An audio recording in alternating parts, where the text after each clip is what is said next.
have spent my entire life either at the schoolhouse, on the way to the schoolhouse, or talking about what happens in the schoolhouse. Both my parents were educators. My maternal grandparents were educators. And for the past 40 years, I've done the same thing. And so needless to say, over those years, I've had a chance to look at education reforms from a lot of perspectives. Some of those reforms have been good, some of them have been not so good.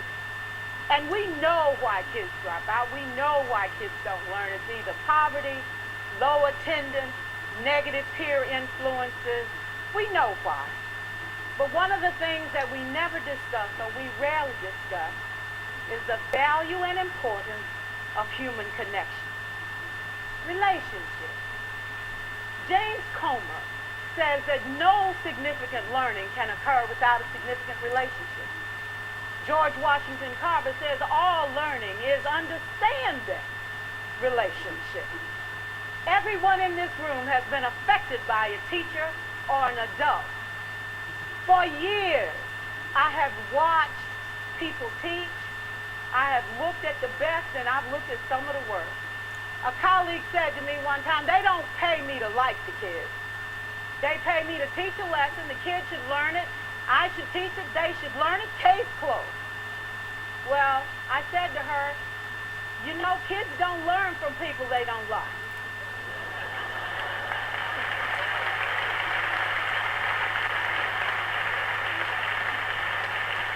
She said, that's just a bunch of hooey. And I said to her, well, your year is going to be long and arduous, dear. Needless to say, it was. Some people think that you can either have it in you to build a relationship or you don't. I think Stephen Covey had the right idea. He said you ought to just throw in a few simple things, like seeking first to understand as opposed to being understood. Simple things like apologize. You ever thought about that? Tell a kid you're sorry, they're shocked. I taught a lesson once on ratios. I'm not real good with math, but I was working on it. And I got back and looked at that teacher edition. I taught the whole lesson wrong. So I came back to class the next day and I said, look guys, I need to apologize. I taught the whole lesson wrong. I'm so sorry. I said, that's okay, Miss Piersen. You were so excited. We just let you go.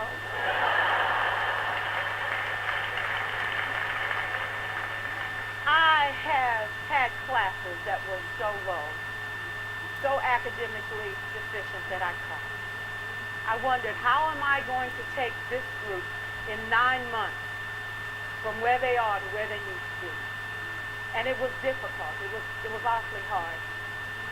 How do I raise the self-esteem of a child and his academic achievement at the same time? One year I came up with a bright idea. I told all my students, you were chosen to be in my class because I am the best teacher and you are the best students. They put us all together so we could show everybody else how to do it. One of the students said, really? I said, really? We have to show the other classes how to do it. So when we walk down the hall, people will notice us. So you can't make noise. You just have to strut. And I gave him a saying to say, I am somebody. I was somebody when I came. I'll be a better somebody when I leave. I am powerful and I am strong. I deserve the education that I get here. I have things to do, people to impress, and places to go. And they said, yeah. You say it long enough, it starts to feed upon us. And so,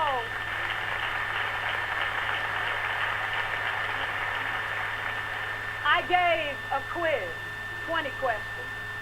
Student missed 18. I put a +2 on this paper and a big smiley face. He said, Miss Piersen, is this an F? I said, yeah. He said, then why'd you put a smiley face? I said, because you on the roll. You got 2 right, you didn't miss them all.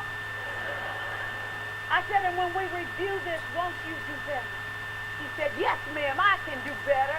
You see, -18 sucks all the life out of it. +2 said, I ain't all that.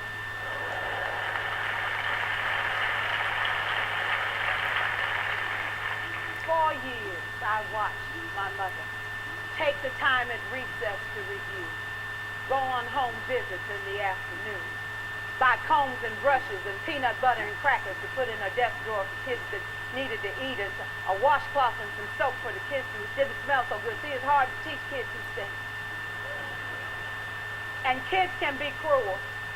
And so she kept those things in her desk, and years later, after she retired, I watched some of those same kids come through and say to her, you know, Miss Walker, you made a difference in my life. You made it work for me. You made me feel like I was somebody when I knew at the bottom I was. And I want you to just see what I've become. And when my mama died 2 years ago at 92, there were so many former students at her funeral. It brought tears to my eyes, not because she was gone, but because she left a legacy of relationships that could never disappear. Can we stand to have more relationships? Absolutely. Will you like all your children? Of course not.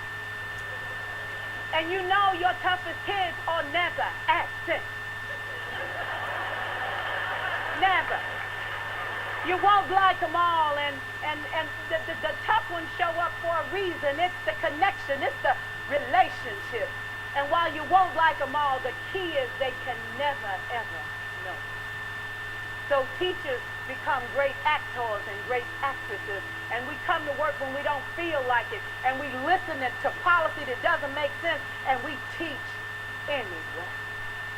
We teach anyway because that's what we do. Teaching and learning should bring joy.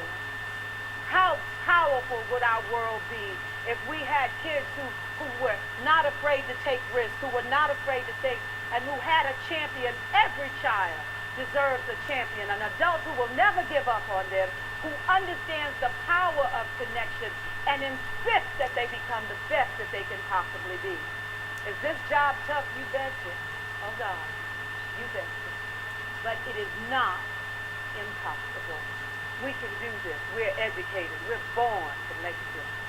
Thank you so much.